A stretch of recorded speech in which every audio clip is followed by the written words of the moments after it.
সব কাজ হয়ে গেছে তো? মেঘা,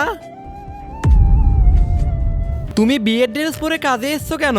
দাদা, আর 2 ঘন্টা পরে আমার বিয়ে। আমি ভেবেছিলাম আপনার বাড়ির সব কাজগুলো করে দিয়ে আমি সরাসরি বিয়ের মণ্ডপে চলে যাব।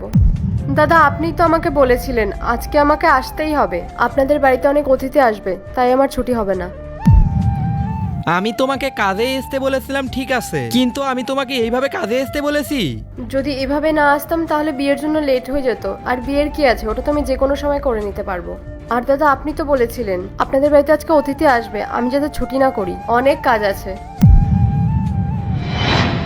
দাদা, 15 তারিখ আমার বিয়ে, তাই ওদিন আমি কাজে আসতে পারবো না। প্লিজ আমাকে ওদিনের জন্য ছুটি দিয়ে দিন।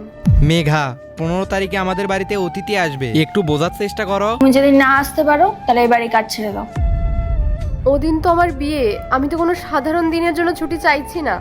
তো 2 ঘন্টা বার করে নাও।